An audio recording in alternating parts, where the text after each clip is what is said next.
everyone. Thank you so much for joining us today. We are so excited for you to join this conversation. My name is Allie Hammond. I'm our marketing manager here at Virtuous. And I just wanted to cover a few ground rules before we get started. So first and foremost, feel free to utilize the chat. If you have any questions, please feel free to put them in. We'll leave room at the end for Q&A. But you don't have to wait till the end to ask questions. So feel free to put those in the chat. Also, let us know where you're from and where you're joining from today. Would love to see just where everybody's at. Also, we do have the session will be recorded, and we'll be sending out a recap of the session as well. And you can have access to the presentation and the resources tab also. Also, feel free. We have a quick survey. We're always looking to improve on these types of events and just knowing what you're interested in. So we have all these events are here for you, and we want to make sure that we are addressing topics that you are interested in and help you become a better fundraiser and help build deeper relationships with donors. So other than that, we are so excited to have you here and be kicking off this conversation with my good friend, Noah Barnett at Feathr. So he'll be talking about the 8 nonprofit marketing strategies for year-end fundraising. So before I kick it over to him really quickly, I just want to kick us off with a brief question. And that is, why does generosity matter? And I want you to just keep this in the back of your head as we go throughout our presentation today. So Feathr and Virtuous are teaming up together to address a single issue, and that is generosity. So we believe that generosity has the power to create profound change in the world and in the hearts of our givers. So with that in mind, it's our mission to move the needle forward on global generosity by helping nonprofits better connect with and inspire their givers. So I just want you to keep that in the back of our head today, that everything we do is surrounded by being able to help you unlock global generosity. And so to kick it over, I'm really excited to have Feathr here. Feathr creates a more engaging digital experience for their audience and believes that thoughtful and innovative use of data and technology is key to achieving that mission. So without further ado, I'm going to pass it over to you, Noah, and you can take it from here. Thanks so much, Allie. Really appreciate you. And thanks to Virtuous for inviting Feathr in to be a part of today's conversation, where we're going to be looking at how do we use marketing strategies to improve our year-end fundraising, and where is like the collision and the lines between marketing and fundraising, and what does that all look like? But as Allie said, this is a great time where we're collaborating together to unlock more generosity. And I just want to share some of that with you today. As Allie mentioned, Feathr is the nonprofit marketing platform. We really help you run and report on all of your marketing activities inside of our software. This is a great complement to your CRM, like a Virtuous or others. But the reason I bring this up is because by being a part of Feathr, I have the opportunity to see how over 1,500 nonprofits and associations think about their marketing strategies. And so that has informed a lot of the insights that I'm going to be sharing today with you. So we're going to get into 8 nonprofit marketing strategies for year end. If you have questions, as Allie mentioned throughout, I love to be interactive. I've already seen Matt and Amy and Samantha all up in the chat. Feel free to add questions because this is a conversation, not just a lecture. But with that, let's go ahead and get into it. Year end can be really difficult, frustrating, challenging. You're like, what should I do? What should I not do? What should I prioritize? How should I think about this? And the reason as we go about this challenging time, I want to anchor us to a quote that I know we've shared often, our Virtuous has shared often, but it's also something here at Feathr we like to share, is that at year end, what are we trying to accomplish? What are we truly doing? And I feel like the founder of Save the Children sums this up greatly. She said, our goal is to devise a means of making known the facts in such a way as to touch the imagination of the world. The world is not ungenerous, but unimaginative and very busy. The world is not ungenerous, but unimaginative and very busy. And the reason this is important to anchor, especially given that year end can be super, super frustrating, is that when we're devising our campaigns for end of year, we're thinking about how we need to market them. It's not about beating the competition or convincing someone to give to you or at year end, or how do I stand about or above the noise, but it's about how do we design communications and opportunities for our community to connect with our cause in effective ways. And so what I'm going to talk to you about is the ways that you can do that using marketing. But again, the goal or the core objective of your year-end fundraising campaign is to devise a means of making known the facts about your cause, whatever that is, environmental issues, maybe animal shelter and animal care, or even international relief and development or community services. Regardless of what your cause is, your goal at year end is not to convince people to just give you money or to target and to reach people and beat the competition. It's for us to spark the world and touch the imagination so that they engage with the cause. It's to connect your community to the cause. And the reason I anchor that is because it's very important and it's often forgotten. And I've forgotten this so often as I've devised year-end campaigns because we get so caught up in the hustle, bustle, etc. So let's go through these 8 things. The first one that I'll share with you is super practical, and you all are already taking steps towards this, which is that preparation matters. Number 1 strategy for effective marketing at year end is preparation matters. And you're doing that today. You're here, you're listening in, so you're way above the curve because you're already thinking about this and prioritizing it. Now, as we go about preparing, the reason it's important is because if we don't prepare, what typically happens is we either do nothing, meaning we're just like, it's year end, it's busy, it's chaotic. We're just going to let our campaigns roll out, or people will support us if they want to. And so we just do nothing. The second thing we might do is we might just try to do everything. And so it's like, we're going to do TikTok, we're going to do telethons, we're going to do our direct mail piece, we're going to do a donor call campaign, we're going to do Facebook ads, digital marketing, digital ads, etc. We just start throwing everything on the wall. The third thing we might do is we might just try random things, or what I call like the hopscotch strategy. Is like, sometimes we do direct mail, but that doesn't really work. So let's do some email campaigns.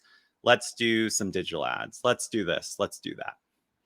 And the reason these strategies don't typically work is because they're not actually marketing strategies. They're more dependent on unreliable magic. They're not a plan. And if we're going to have an effective end of year campaign, we have to prepare. And we have to think well about how we can center our year-end campaigns around our community. What do we know about our community? How have they engaged previously? Who are we trying to engage that we don't know in our community, but we want them to be a part of our community? Really starting community first is the first step in preparing for your end of year campaign. Who are we trying to engage at year end? And that might be 2 or 3 different groups. That might be 5 groups. That might be 12 or 15 groups if you have a high level of complexity. It really depends, but it starts with who are you trying to engage? Now, the second thing, which is very aligned with Virtuous's approach with responsive fundraising, is that it needs to be responsive. Your end of year campaign shouldn't be a linear set of activities. It should invoke conversation. It should invoke learning with the expectation that when you send out that campaign email in November, there's going to be a response to that. People aren't just going to donate. They're going to engage with the email and not donate. They're going to not open the email. Some people are going to open the email and actually engage with the content. But either way, preparing for the conversation and being responsive and allowing the behaviors of your community to determine the next steps is a key to preparation up front. And again, it just starts with preparing. We are preparing for people to interact with our campaigns in different ways. And we now need to pre-think about the journey we want to take them on when they behave in way A or way B or way C. The next part of good marketing at year end is doing an omni-channel approach. So not relying on just the violinist to carry the tune, but thinking about how do we conduct an orchestra to provide a surround sound experience for our audience. So we're not just over relying on direct mail or over relying just on email marketing. we're thinking about what are the channels that we can use to connect with the various groups we're trying to engage. Again, omni-channel approach, not a siloed channel approach. And last but not least, preparation enables us to make sure that we can be measured, or we can measure success against expectations. We can measure success against expectations. And so what we've developed here at Feathr is what we call a good marketing framework that enables you to enact these core principles of good marketing as you're preparing for end of year, but actually when you're preparing to do any campaigns. But we're going to isolate the use case for end of year for today's presentation.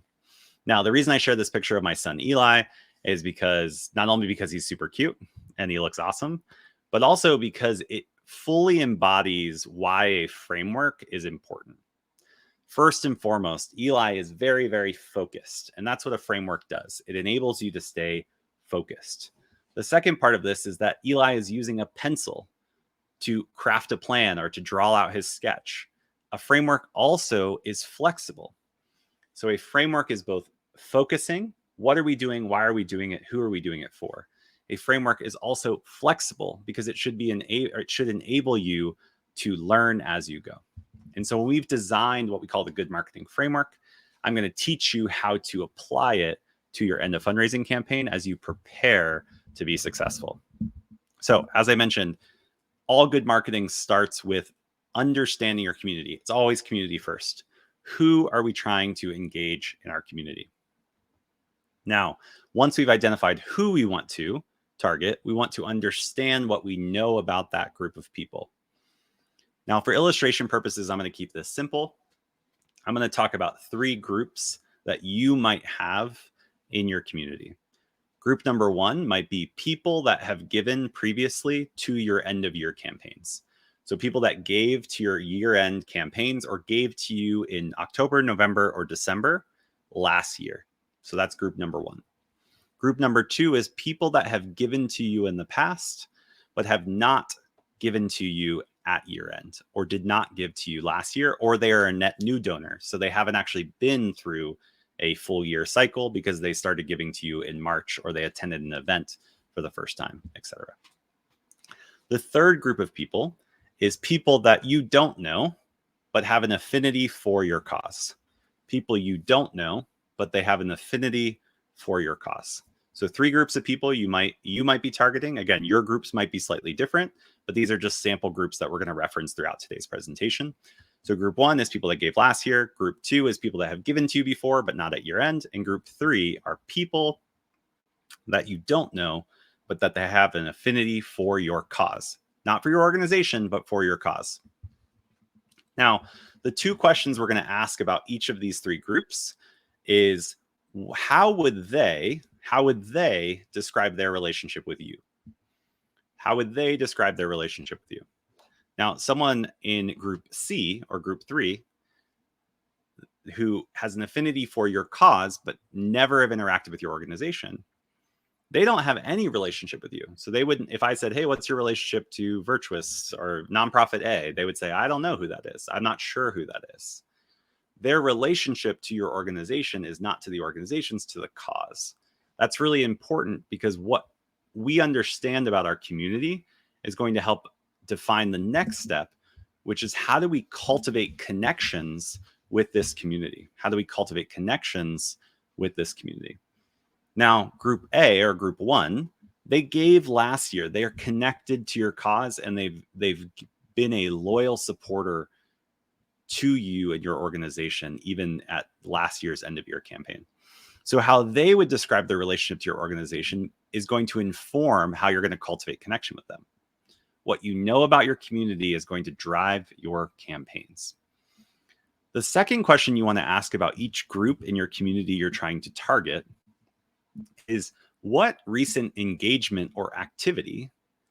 Virtuous describes this in the responsive fundraising framework as listening. What do you know about your audience? Have they given before? How much have they given? Have they visited your website? Have they engaged with your emails? Have they clicked on ads?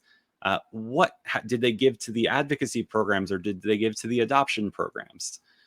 you are deciding what data or what signals do you have that you can use to, again, inform how you're going to cultivate a connection with this group. So first step of the framework is to identify who you want to target. We have 3 groups. Now the second step is to understand what you know about them, asking 2 questions. The third is that you want to identify how you will cultivate connections with your audience. This is what gets into actually designing your campaigns. And campaigns are made up of 2 elements.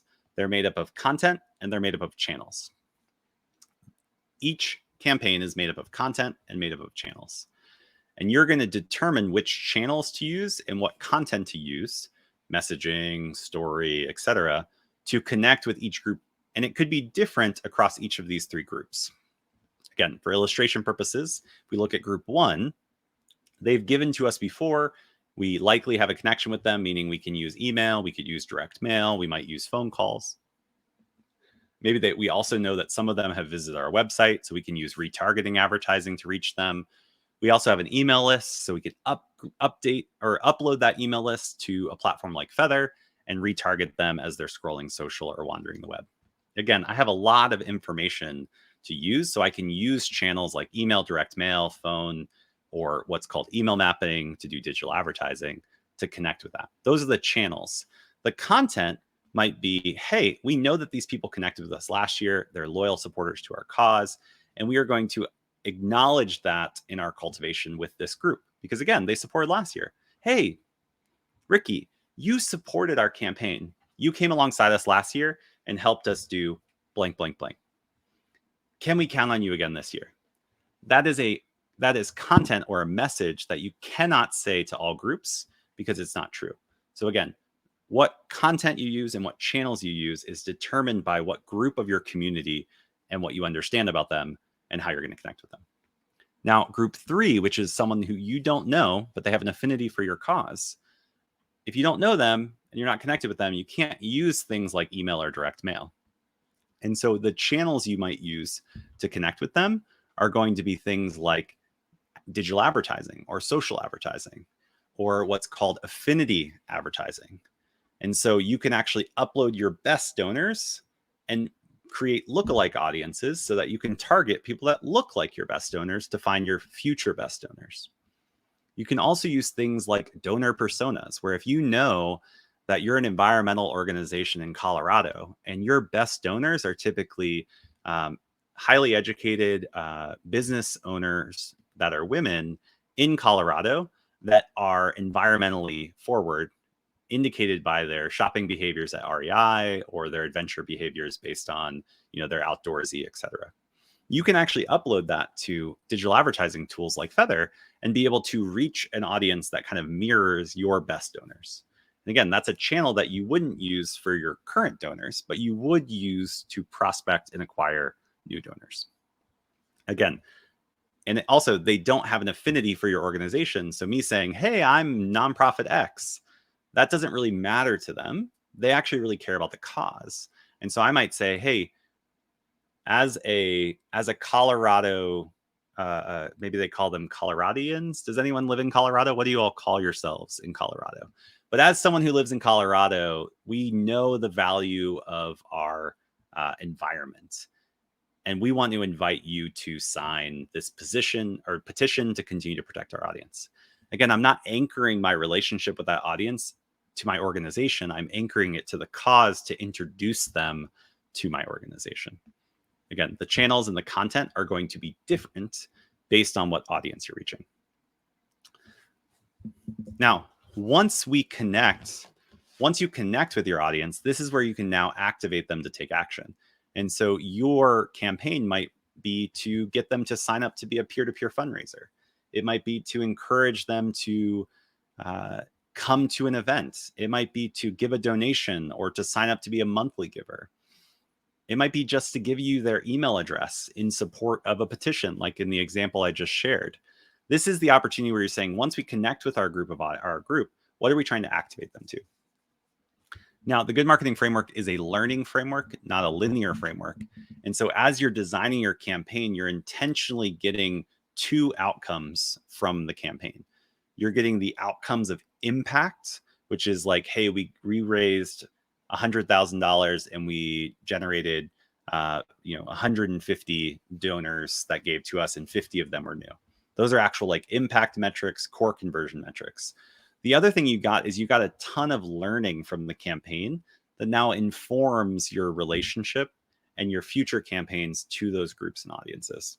And again, at all of these steps as part of the good marketing framework, this is the plan we're going to use. These are the series of questions we're going to ask to prepare for our year-end campaign. Again, number one tip in our session today is that preparation matters. And the good marketing framework that Feathr's put together can help you prepare better. Again, if you have questions throughout today's presentation, feel free to drop it in the chat pane or the Q&A box. We'd love to hear from you. It looks like we already have a question about digital advertising, and we're going to get into that because that is going to be one of our tips later on. My good colleague, Chandler McFarlane, said if we think of end-of-year campaigns as the performance, all the hours of practice and meeting with the band and practicing your own scales and practicing the song, that's the year-round thing. It's not the one time you practice the song. And so what this means, as he's also a great artist, was defining what it takes to really do year-end well, and it starts with detailed preparation. Okay, number two, we've already talked about this in brief, but I want to dive into it a little bit further. Number two is that you should focus on hyper segmentation. What this means is that you want to devise your end of year campaign into the smallest or the largest number of campaigns that you can support to the smallest number of people, to focus on relevancy over reach. Relevancy over reach. In our previous example, I gave you 3 different groups. So let's just continue that story as we dive through this. Is that I wasn't saying we're designing one end of year campaign and we're just going to send emails and we're going to send direct mail piece and we're going to do this beautiful video and we're going to build the website and the donation page and we're going to just go. No, it's actually starting with who you're trying to engage. What are you trying to activate them to do? And how can you design that? That's really what hypersegmentation is. So you're creating different micro campaigns within the larger campaign for the different segments of the population that you're engaging. And so this kind of breaks down, hey, we're trying to drive awareness in new donors. We're trying to engage current donors that haven't engaged in the campaign. And we're trying to cultivate deeper relationships with loyal supporters of our campaign. Because again, each of these segments are going to require different content and channels that you can use to cultivate connections. So a few list segmentation or segmentation strategies is first and foremost, you can use engagement. How have they engaged with you in the past? We used that in the example previously. You can use behaviors. And so have they visited your site recently, your website recently? Have they not? Have they attended an event? Have they volunteered? Have they given in the last 90 days? All of these are behaviors that you can use to inform your segmentation. The third is around interest. So it could be that your supporter base is divided into multiple interests. I worked at an international relief nonprofit, and we had people that supported our overall vision to help people in developing communities that were unable to provide for themselves due to circumstances outside of their need or outside of their control. So this could be like war or conflict or just in poverty community situations. People cared about that macro issue. Other people just cared about helping children become educated. And on top of that, there were others that just cared about like healthcare and that we provided hospitals and clinics around the world.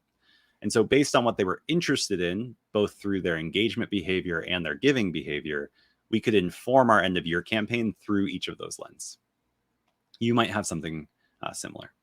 Number 4 is intent. This is similar to engagement and behavior, but more specifically, if someone comes to your year-end campaign and then leaves without taking action, they've showed intent to engage with the campaign. They weren't activated to take action. So you cultivated connection with them, but you didn't activate action. What is your plan for those people? This is where things like retargeting, advertising, and a few other strategies become really important. And we'll talk in detail about a few of those in a little bit. Also, it's just the relationship. So what is the relationship they have? Is it a strong relationship? Is it a passive relationship with your organization? Very similar to engagement, but just through a different lens. All of these are ways that you can segment at year end. And I know we haven't talked about individual strategies like email and digital advertising and whatnot. But again, your preparation, the framework, and your segmentation are key for you to have a successful end of year campaign. If you're looking to improve your campaigns, preparation using the framework and segmentation will drastically increase your impact across that. Number 3, email marketing is still the number one digital channel. Email marketing is still the number one digital channel.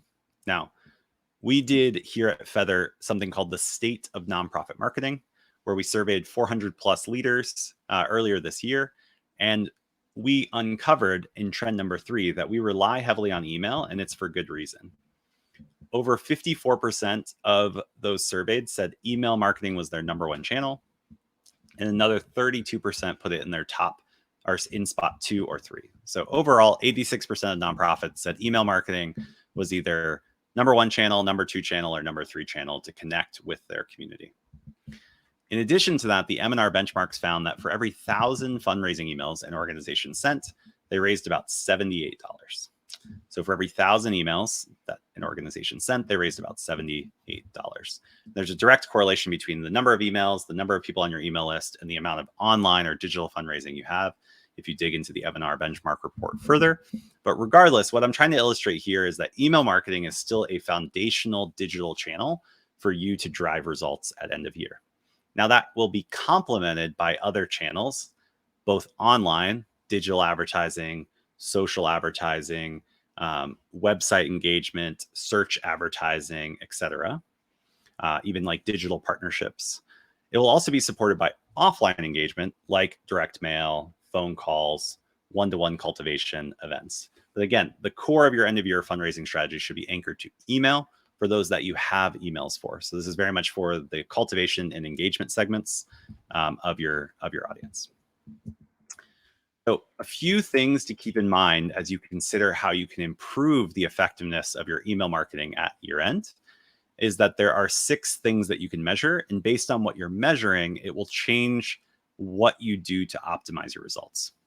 So based on what you're measuring, it will change what you do to try to optimize results. So the 6 key success metrics. So if you do email marketing and you've been doing email marketing for a while, these are probably very understandable for you. If not, and you're saying, yeah, we do email marketing, but how can we make it better? This is for you. So first and foremost metric is that if my emails aren't delivered to the people I'm sending it to, no luck. So this is about cleanliness of your list, accuracy of your list, and the effectiveness of your email marketing platform, whether you're using a platform like Feathr, which we have email marketing, or you're using a native email tool like is built into Virtuous.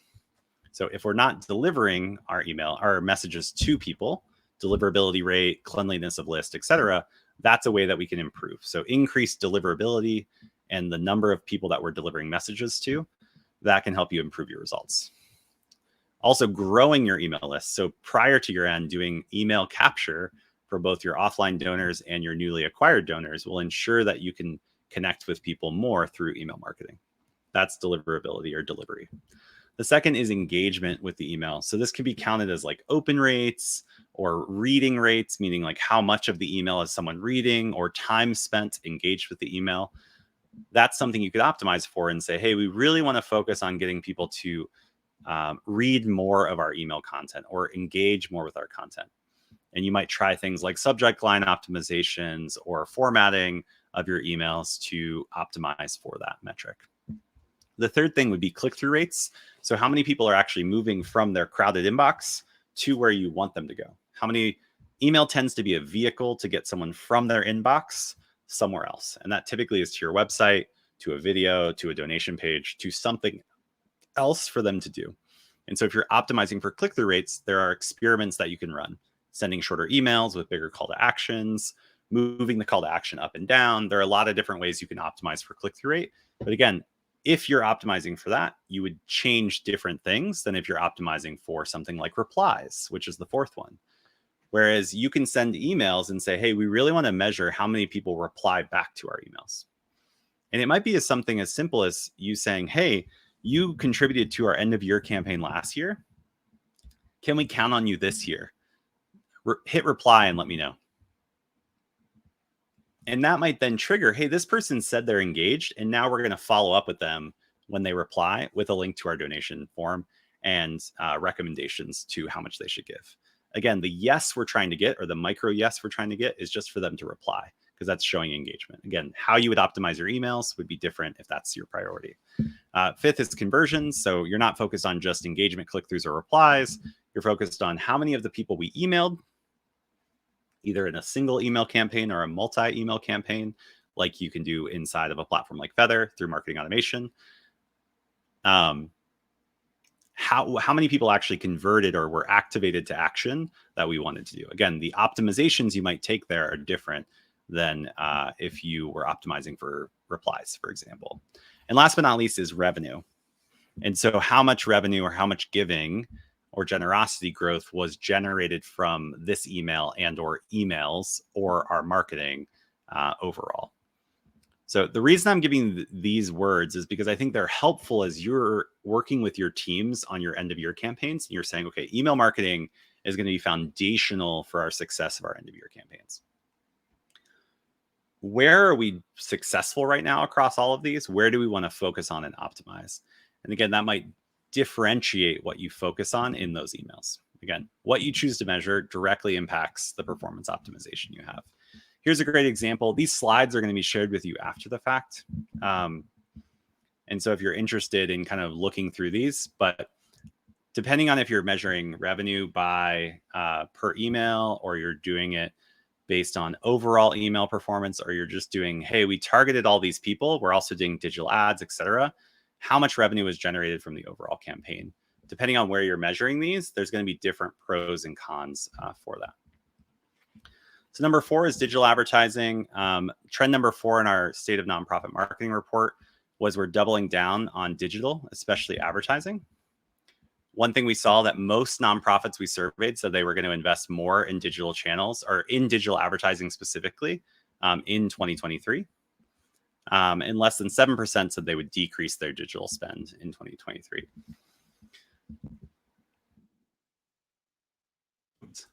Some common examples for advertising that people are testing are affinity targeting. This is where you're actually choosing those donor personas and the qualities of your ideal donors, and you're targeting them with digital ads around the web. So when they're wandering the web, you can use these demographic targetings and behavioral targetings to reach new donors. The next advertising is you're actually using email mapping, where you're taking your email lists. Let's say you're using a platform like Virtuous and you store all of your donors in your CRM. You can actually upload segments into a platform like Feathr and actually run digital advertising to your supporters, both while they're scrolling social like Facebook and Instagram, or while they're wandering the web, looking up recipes for, their holiday parties or their Thanksgiving delights, or they're actually shopping around the web. They'll be reminded about your cause through this type of digital advertising. The third is what's called retargeting advertising. And so this is basically saying we want to, if someone visits our end of year campaign, or maybe our donation page, and they don't actually donate, we want to remind them or give them chances of re-engaging with our campaign, both through digital ads around the web or on social, so that they can come back. Here's a great example where the Sea Turtle Conservancy said, hey, did you forget something? The sea turtles are waiting. Finish your donation. Now, the reason this is interesting is because they're using the intent to give, or the intent to engage with the end of year campaign, in the messaging of the advertising. They're not just sending a Sea Turtle Conservancy ad.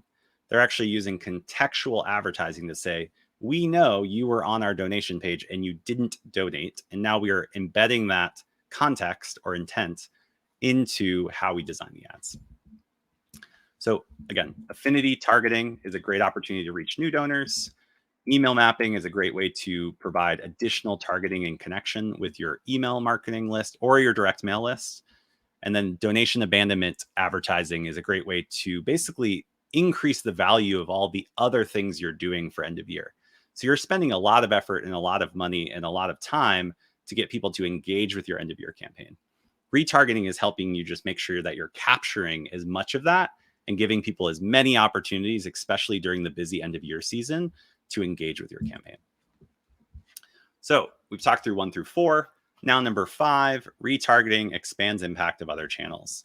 I touched on this briefly in the last one, but let me illustrate this point a little bit clearer. One thing that a lot of organizations do is that they do typical marketing. They post on social, they send direct mail, they send emails, and then they send it all out at year end and they hope for the best. What happens is, no matter what, even if you are successful and your content is great and you're crushing it, is that you're likely only making about a 50% connection with your community, a 50% of connection with the people you already engage. What we want to do and what we see happen a lot with our customers here at Feathr is that when you introduce this omni-channel approach to your marketing campaigns, it increases your connection rate to about 130%. Now, you're probably asking the question, how the heck does the math work on that? And the reason it works this way is because you are only engaging with the people you know. And so you're sending emails, you're sending direct mail appeals, you're doing things on social. Again, half connection rate with that known audience. Let's say it's 1,000 people, you're probably connecting really with 500. And if you don't connect with them, you can't activate them to action. By introducing retargeting and other omni-channel approaches through smart sending emails or retargeting on social and digital advertising, you're increasing your connection opportunity with that known population. You're also enabling yourself to engage with people that you want to engage with, people that have an affinity for your cause that you may not be able to connect with now if you just use typical marketing strategies. That could be people that are visiting your website and that they're anonymous to you. They're engaged with your cause. Using digital advertising and retargeting, you can reach them, closing that connection gap. Using like affinity targeting or search intent ads around key categories of what your donors typically look like can increase your connection rate.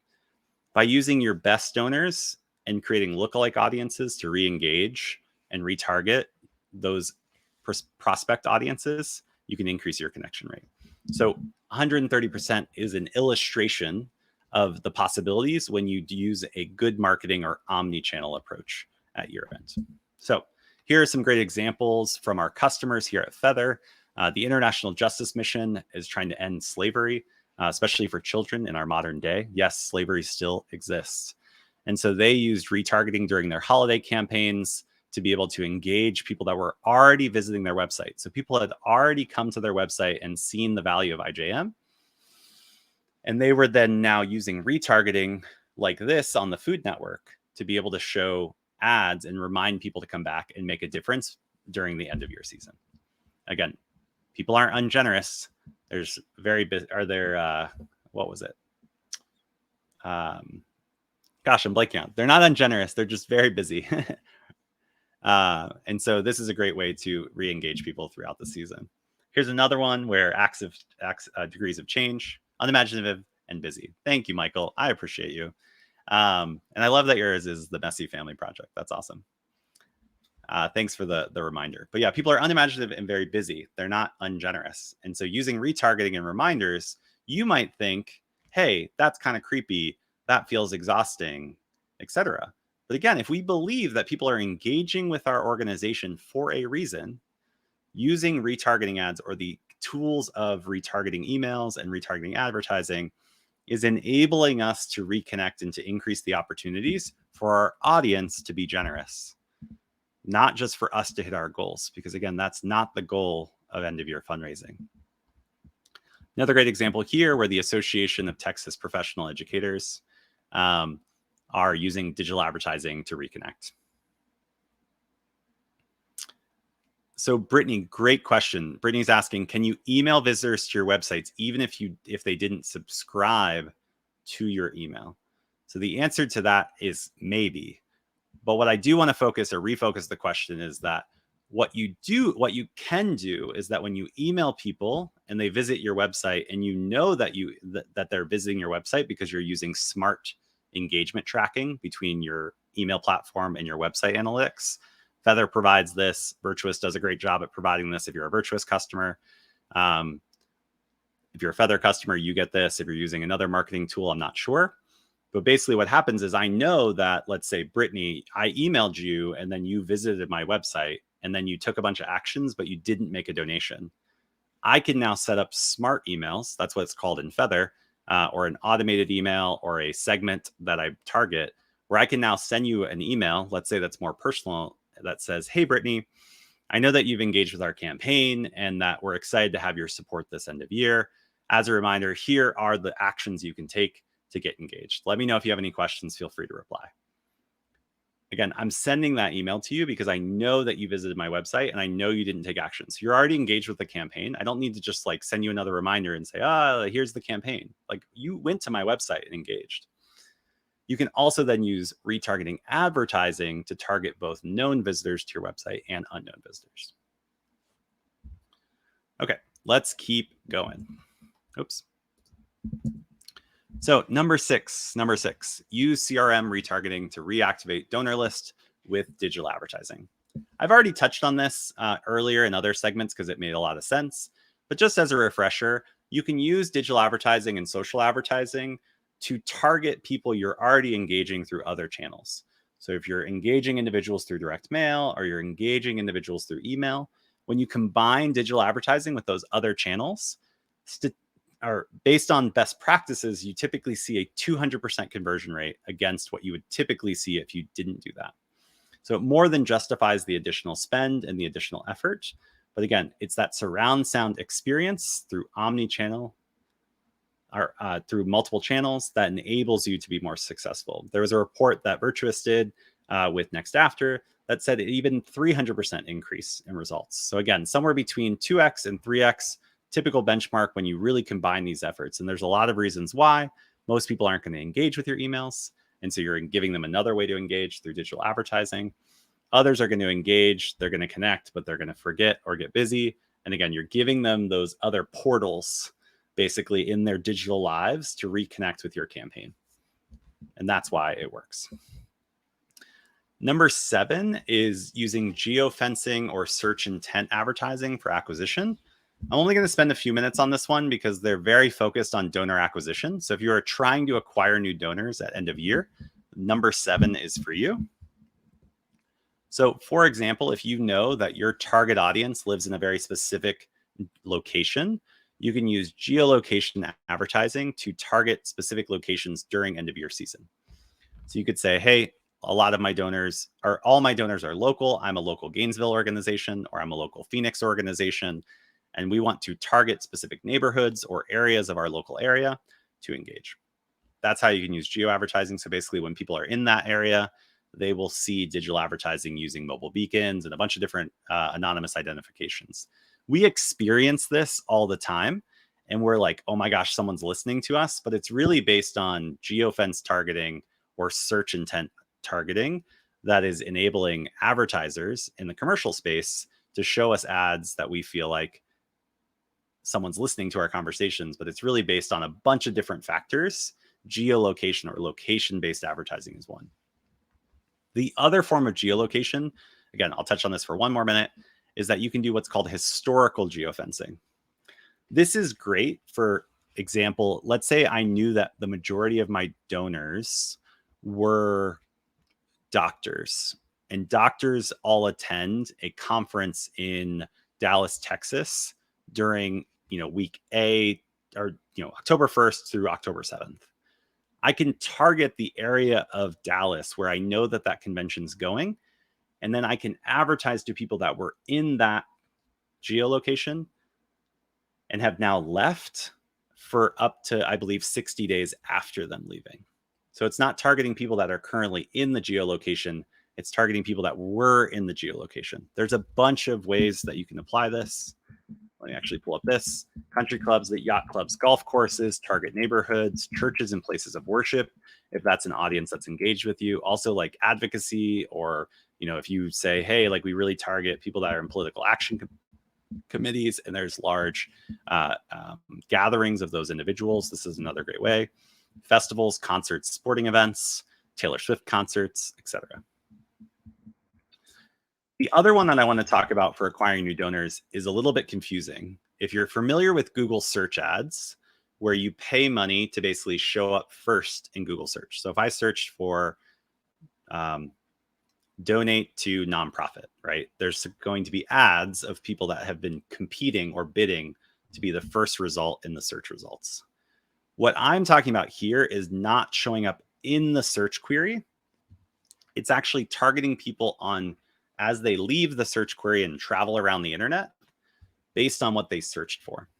So for example, that's a creative example, is if I go back to the environmental organization that I mentioned earlier, if I know that people that come and travel to Colorado during the holidays and visit some of the national parks or the mountains or the state parks in Colorado are more likely or have a higher affinity to then want to give to us, I could target their geolocations, but I could also target when someone is researching, great hikes in Colorado during November and December or something like that. So I can target people that are showing intent through search results. I don't want to show up in the search results, but if someone's searching for that, that might indicate that they have intent to give or to support my cause, and I want to target them. So this is different than Google search ads. It's search intent advertising. Again, intent types, cause alignment, lookalike affinities, location, shopping behaviors, and like organizations. That's number 7 is all about if you're trying to acquire new donors. These are great ways to enhance your end of year campaign. And if you're curious about how to actually do this, feel free to let us know in the chat, and then we'll make sure we follow up with you afterwards. Okay, number 8, we're coming down to the wire. Is something I've iterated throughout today's presentation completely, is you have to use omni-channel marketing to expand reach and ROI. What this basically means is that you want to use email, digital, and offline environments to your segments. So if I'm targeting people that gave to us last year, I want to use all the channels possible, offline sources, maybe direct mail, phone calls. I want to use email to engage. I also want to use digital and social advertising to provide that surround sound experience. And we see increases in effectiveness. So I'm going to share just a few quick examples here of using omni-channel approaches, and then we will open it up for questions. So for example, if I'm trying to acquire new supporters, I might use geolocations to target people with ads to get them to sign up for my newsletter or sign up for a petition. I then might use email marketing to reach out to them. And then I might use retargeting both online and social advertising to re-engage them to actually sign up for my member program. Another example here, which I used earlier, which is I might target a Colorado women business owner, income over 150,000, and they're outdoorsy. I might engage them with advertising to then come in and sign up for my email address. I might use then lookalike audiences to reach back out to them and engage with them. When they visit my website and they leave my website, I'm going to use retargeting ads to be able to drive them back to give monthly. I said a bunch of words there that maybe you know some of them or don't know some of them, but the main point here, both with the awareness campaigns like you're seeing here, where we're targeting them all around the web as they're going around, we're also in their inbox, or with cultivation campaigns, is that we are intending to create a surround sound experience. A surround sound experience because it increases performance of the campaign overall. Now, this is really important. The performance of the campaign overall, not that you're going to raise a ton of money through social ads or you're going to raise a bunch of money just through digital ads, but you're trying to conduct an orchestrated experience with these groups that you're focused on to drive the biggest outcome from that group. But it's because you're using omni-channel experiences, not siloed channels. And that's important as you look at reporting, is because you want to know how effective was I at connecting with this community and activating them to action. Yes, I used a series of channels and actions, but if your first question is how much money did we raise through email, that is not an omni-channel experience. That is important, but you're not looking at the whole opportunity to say, we created a concert. How did the community respond to the concert? And how many conversions did we drive? And it was the concert collectively that produced that. Even if the drums only came in on, the third stanza and the violin played the whole time, it's still the concert that drove the conversions within your community. Here's another great one where you're using site retargeting and single email sends to engage. Bonus tip number 9 is keep it practical, start small, and focus. I just shared a ton of ideas with you, and some of them might have been refreshers. Some of them might have been like crazy new mind-blowing ideas for you. Ultimately, preparation is the most important. Number 9 was number 1. Number 9, and the last thing I'll leave with you is that you have to keep it practical and start small and focus. Focus always wins. And that's something that I keep my team focused on, and something that I think was important even when I was leading a nonprofit. Okay, a couple quick reminders as we wrap up. Attention is the most valuable currency. And so when you're thinking about connecting and cultivating connection with your audience, you're trying to connect and cultivate connection, and then you're trying to activate to action. And attention is really, really difficult to get. So when you get it, stewarding well is really important. Another reminder is your competition goes beyond other nonprofits. You're competing with the 24/7 newsfeed and Netflix. And so again, stewarding attention and being very thoughtful about who are we trying to engage? How do we create the most relevant campaigns to connect with them? And then what are we trying to activate them, and how do we steward that well? Okay, if you're interested in getting more details on this, because again, this was just a very quick primer, we've put together a year-end toolkit. So if you just hold up your phone right now and scan this QR code, it'll take you to our year-end toolkit, or you can visit feathr.co year-end toolkit.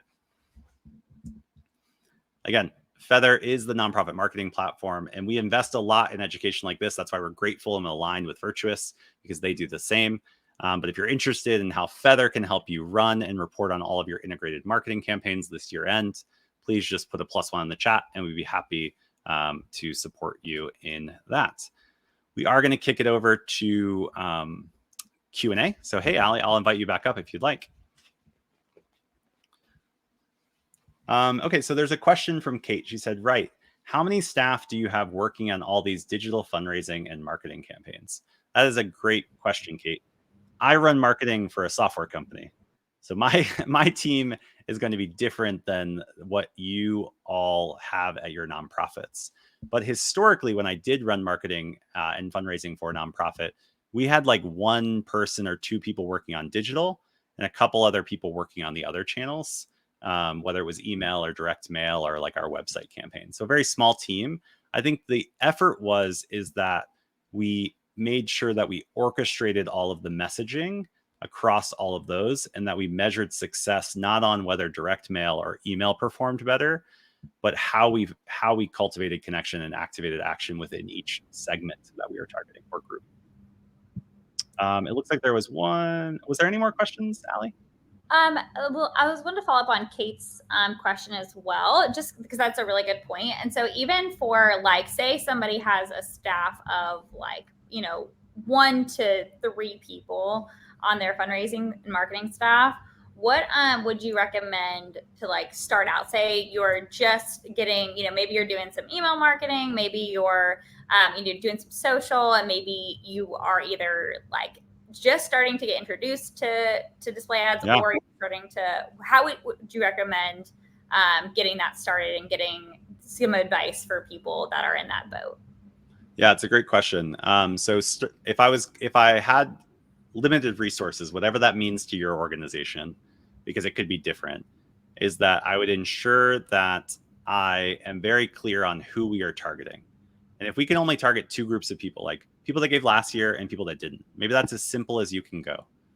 Creating 2 campaigns that are different for each of those groups is somewhere where I would start. Now, if that just means email marketing last year, and this year you can do email marketing and digital advertising to support that, that might be all you can do. And you might do that for both groups. And it's like, hey, we're not trying to acquire new donors this year, and we're really just trying to cultivate better connections with our current community, those that gave last year, those that didn't. And so just combining email plus digital advertising is going to improve your results from previous years. If you can go above and beyond that and combine direct mail, email, and digital advertising, that would be like maturity level 2.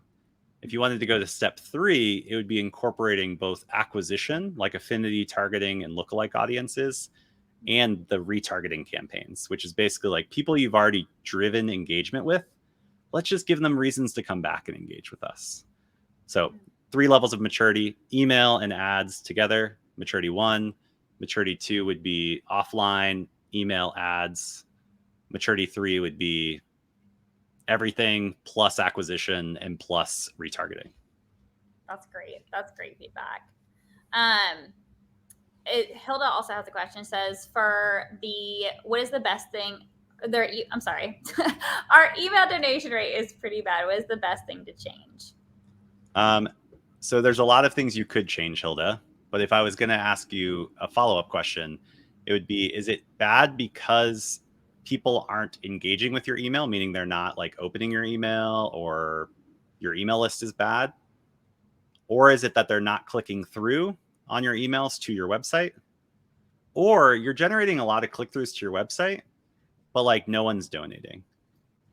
So they're opening but not giving. So are they? My second question would be focusing on is that they're opening it and not clicking through to your website, or they're going to your website and you feel great about that, but they're just not giving?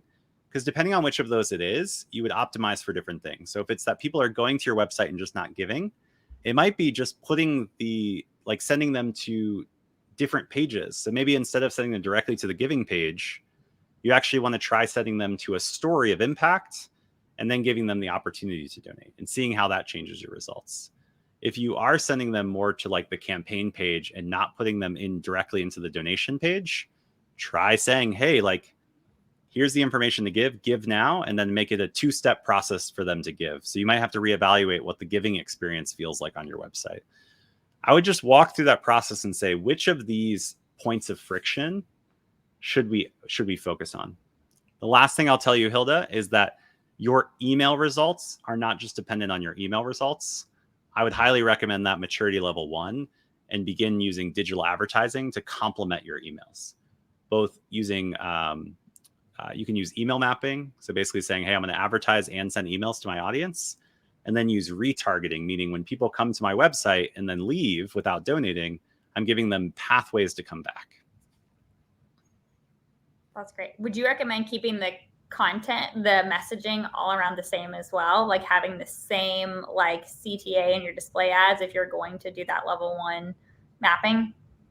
Yes, if you're just sending emails and ads to the same group, you want to keep the story the same. Obviously, they're different mediums, so you might have to mold the content to be different for the channel.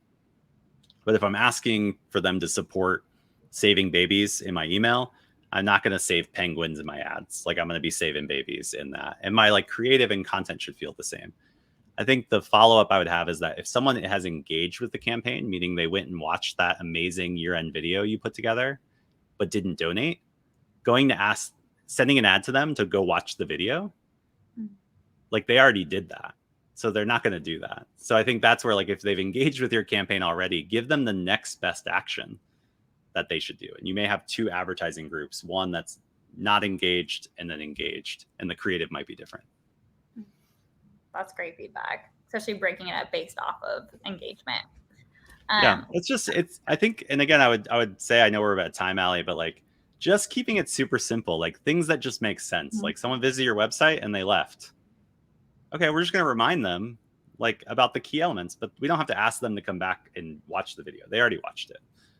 So just keep it super practical. Think about friction points, and then optimize for those. That's great. And yeah, happy to help if needed. So. Awesome. Well, we are at time.